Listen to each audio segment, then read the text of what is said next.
My husband's phone lit up with a message. Last night was incredible. Can't wait to see you again. He smiled and said, wrong number. While he slept, I called the number and said, this is his wife. Who are you? The woman on the other end gasped, then whispered, wait. He told me he was single. The next morning, I packed his bags and left a note, now you are. I've never posted anything like this before, but I need to get it out. I feel like I'm going insane. Maybe writing it all down will help me understand what's even happening in my life.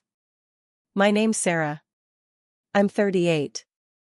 I've been married to my husband Mark for 12 years. We live just outside of Chicago, in Oak Park.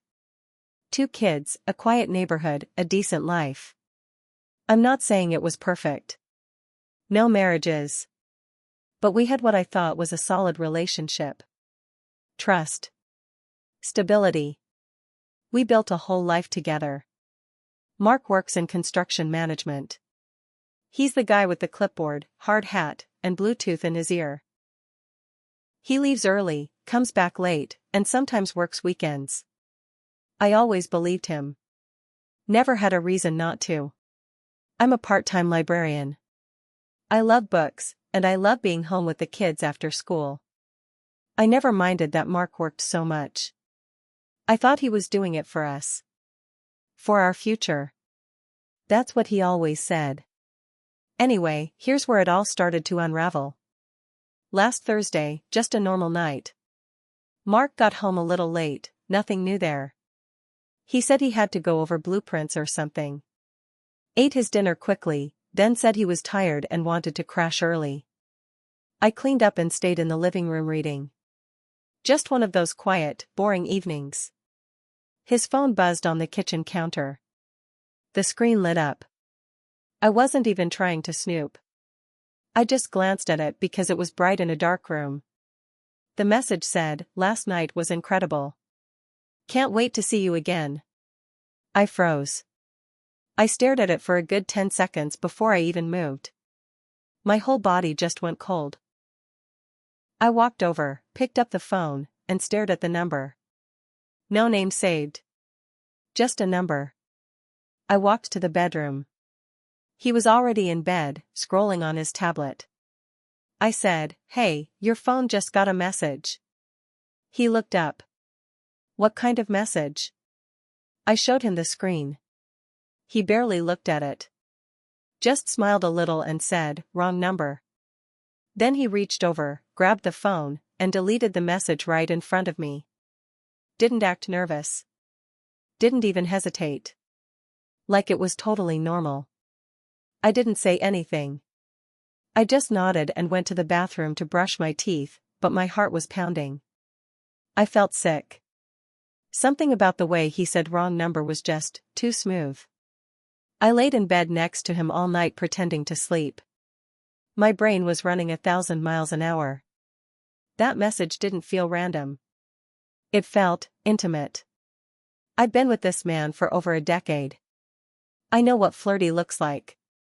That was not someone texting the wrong number. So I did something I never thought I'd do. I waited until he fell asleep. Then I went downstairs and checked our phone records online. Pulled up the number. It wasn't a one-time thing. That number had been texting and calling him for weeks. Late at night. Early mornings. Even while he was working late. I stared at the call log and felt like I was watching my entire life fall apart. And then, I did something even crazier. I called the number. It rang twice. A woman answered. Hello, she said. I said, hi. This is Mark's wife. Who are you? Dead silence. I could barely breathe. I didn't even know what to say next. I hung up. I sat on the kitchen floor for hours. I just kept thinking about everything. The nights he came home late. The weekends he said he had to catch up on paperwork. All the times I made excuses for him, defended him to friends who said he seemed distant lately. He wasn't distant. He was cheating. He didn't even try to hide it well. Just thought I'd be too stupid or too trusting to notice. At 5 a.m., I made coffee. I couldn't sleep. Couldn't cry yet either. It was like I was frozen. I went upstairs, grabbed a suitcase, and started packing his stuff. Shirts, pants, socks. I didn't bother folding it. Just shoved it in. I didn't scream or throw anything. I was too numb for that. I wrote a note and left it on the counter. Mark, I know about everything. She told me everything. You're not the man I thought you were. Now you are single. Sarah. I left his bag by the front door. When he woke up, I was already gone. Took the kids and went to my sister's place. He called me 10 times that day. Left voicemails. Texted. First, it was, "Hey babe, where are you?" Then, "Why are you doing this?" Later, "Okay, we need to talk. I made a mistake." But I couldn't bring myself to respond. Not yet. This is where I am now. Sitting on my sister's couch, staring at my phone. Thinking about everything he said, everything he did. Every lie he told right to my face. I still don't know what I'm going to do next. Divorce is a big word. The kids, it complicates everything. I just feel broken. Lost. I don't even recognize the life I had 2 days ago. Like it wasn't real. I guess I'm writing this because I need to know I'm not alone. Has anyone else gone through this? Did you stay? Did you leave? I don't know if I'll ever trust anyone again. This hurts more than I can even explain. To be continued. Let me know if you want me to continue the next part. You said, continue the story, add conflicts or story twist, keeping the details sharp and the tone dramatic, use simple words, no ending yet. ChatGPT said, Part 2, the calm before the bomb. So after I found out about the other woman and left the note, I went to my sister's house with the kids. I didn't tell them anything except that Daddy was staying somewhere else for a little while. My sister, Rachel, didn't push too hard for details right away. She just made tea, let me sit in silence, and hugged me when I broke down crying in the laundry room trying to fold my son's Spider-Man pajamas. Mark texted me nonstop for the first few days. Calls. Voicemails. Everything. I ignored every single one. Then the guilt messages started, I'm sorry. I never meant to hurt you. You're the love of my life. I was going through a rough patch. I made a mistake. He didn't deny it. That part almost made it worse. He didn't even try to lie once he got caught. He just slid straight into damage control. About a week later, I finally picked up one of his calls. I just needed to hear what excuse he was going to use. Needed to see if his voice would crack, if he'd stutter, if he'd cry. He didn't. He sounded calm. Too calm. He said, Sarah, I messed up. I know that. But please don't throw away our whole life over this.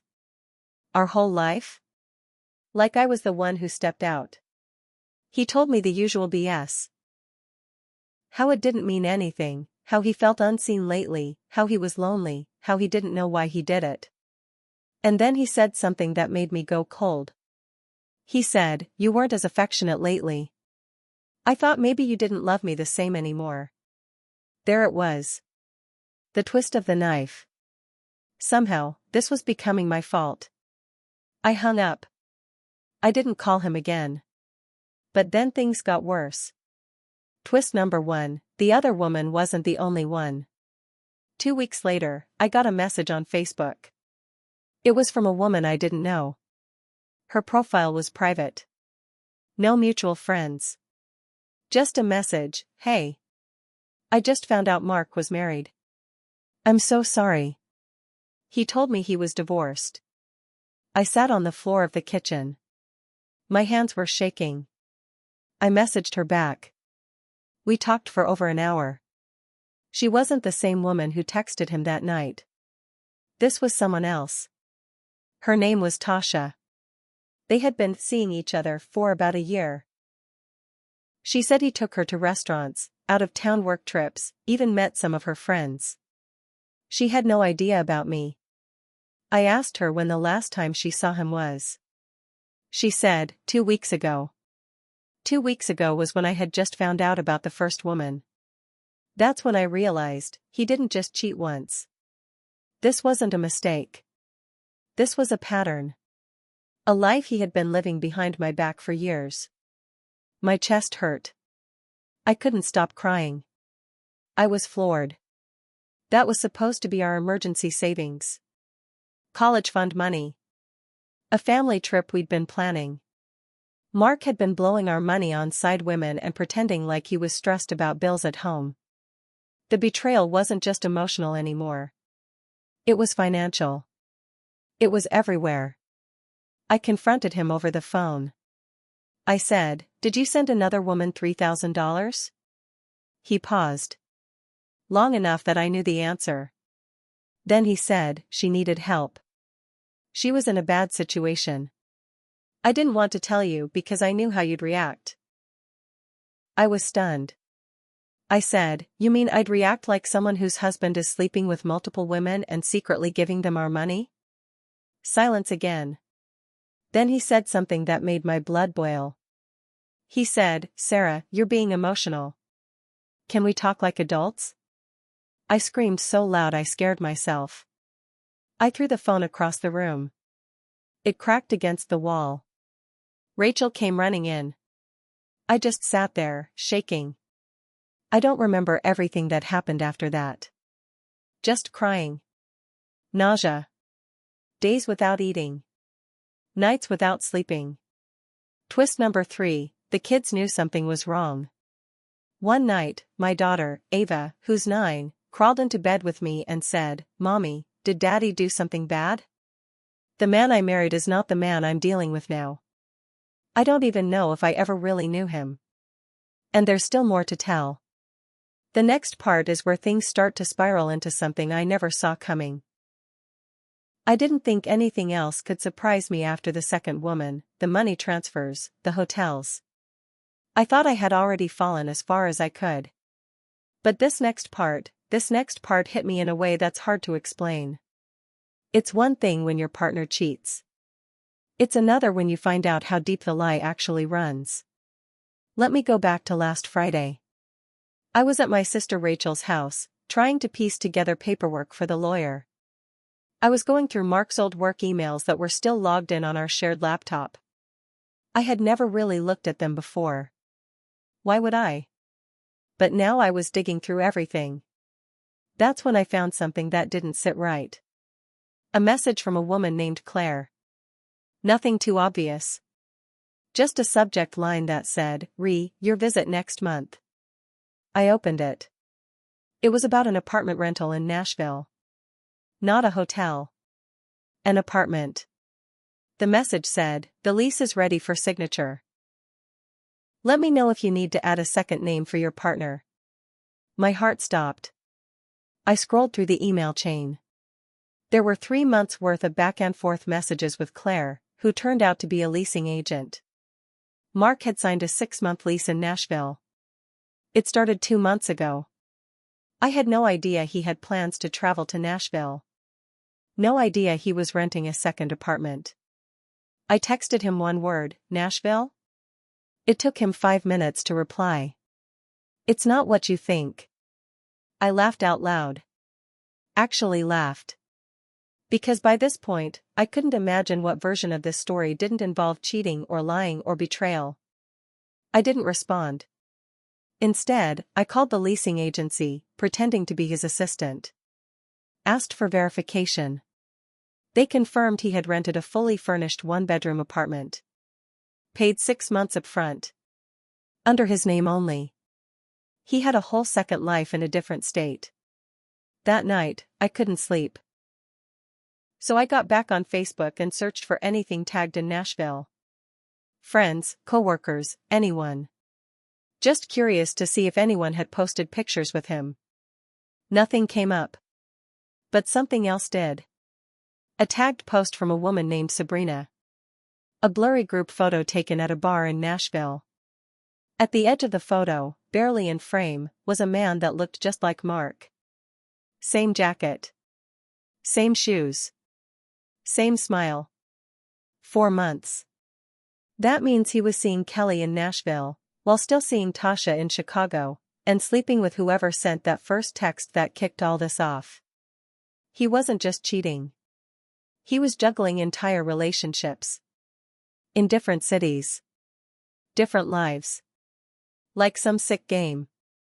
I told Rachel. She grabbed her keys and said, "We're going to Nashville." I told her no. Not yet.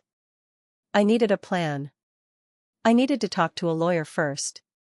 Not out of fear, out of strategy. If Mark was spending our money on apartments and women in other states, I wanted every bit of it on record. I told Kelly the truth. Sent her the screenshots. She was devastated. She actually cried on the phone with me. Said she thought he might propose soon. Said she met him through a networking event. This man had layers of lies like a cake. Twist number 5, one of the women knew this is where things get sick. Tasha, the one who messaged me on Facebook originally, reached out again a few days ago. She said she was ready to come clean. I didn't understand what she meant until she said this. "I knew about you after the first month. He told me you were separated but still living together for the kids." I nearly dropped the phone. She said she confronted him once about it after she found a family photo on his Facebook. He told her I was emotionally unstable and that I refused to move out. He painted me as some bitter, controlling wife who wouldn't let him go. She said, "I'm not proud." But I believed him. And I didn't want to be the reason he couldn't be happy. I was so angry I couldn't even form words. She knew. And she stayed anyway. She played along with the lie. She thought it was love. She cried on the phone.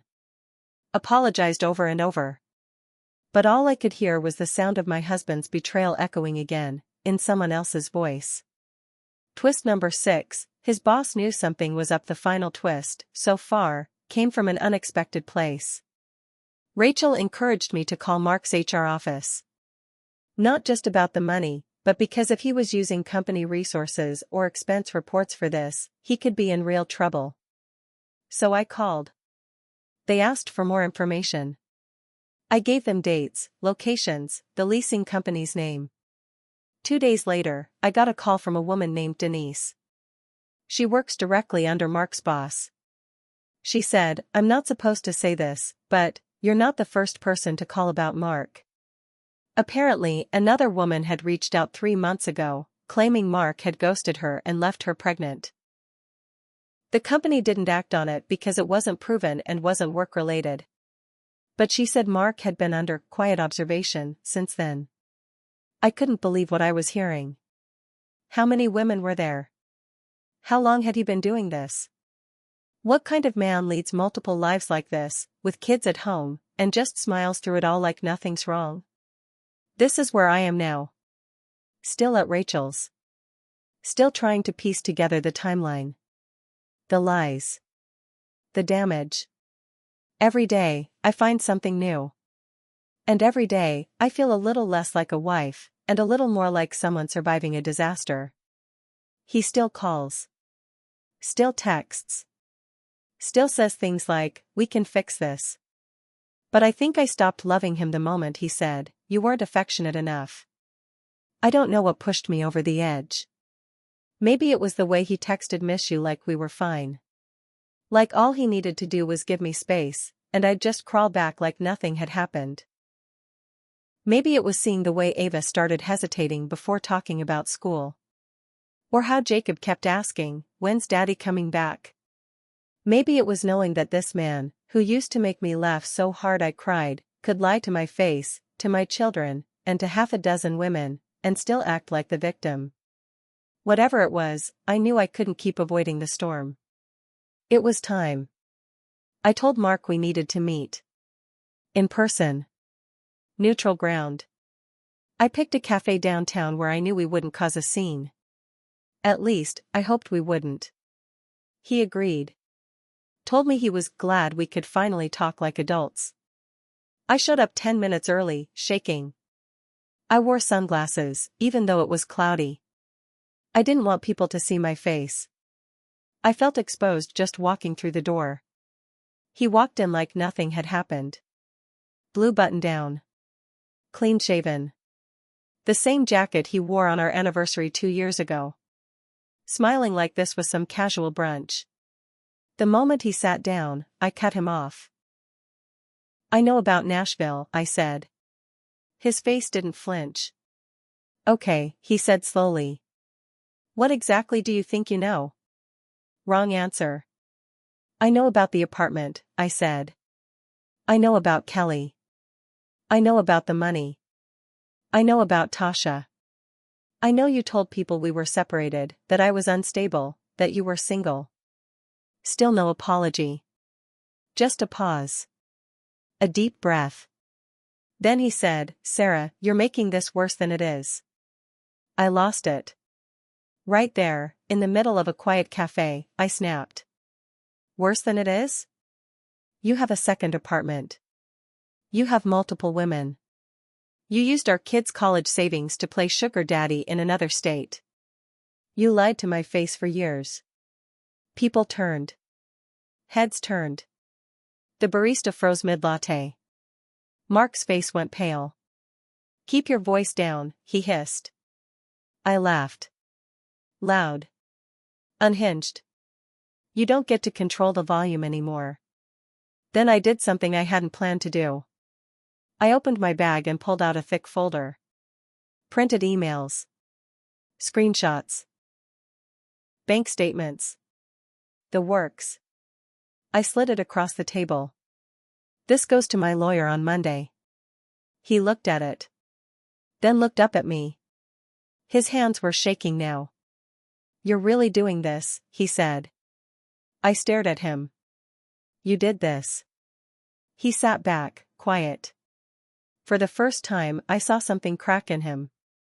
Not guilt. Not sorrow. Fear. Sarah, he said, voice low. This could ruin me. My job. My reputation. Please. I looked him dead in the eye. You should have thought about that before you turned your family into a lie. The fallout. He stormed out first. Left the folder on the table. Didn't even take it. The manager came over and asked if I was okay. I nodded, grabbed the folder, and left. Back at Rachel's, I sat in the car for 15 minutes before going inside.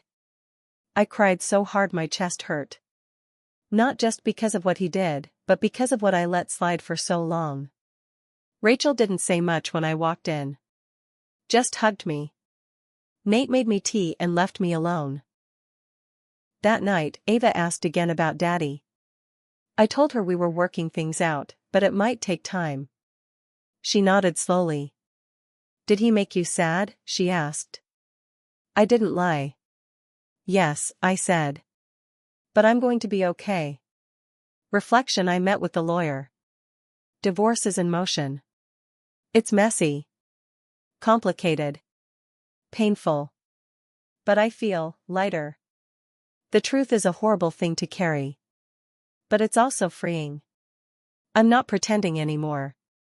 Not making excuses. Not wondering if it's all in my head. Tasha messaged again. She said she's going to therapy. Said I inspired her to walk away too. Kelly blocked him. I know because she sent me a screenshot. It said, you lied. Don't ever contact me again. I don't know what'll happen next. I don't know if I'll ever trust anyone again. Right now, I'm just trying to sleep through the night and not cry when I make breakfast. But I do know this, I may have been fooled. Lied to. Betrayed. But I'm still standing. And for now, that's enough. If you're in something like this, and you feel crazy for doubting your gut, you're not. Listen to that voice. Ask the questions. Check the signs. You deserve better. I don't know where I go from here. But I do know where I won't go. Back.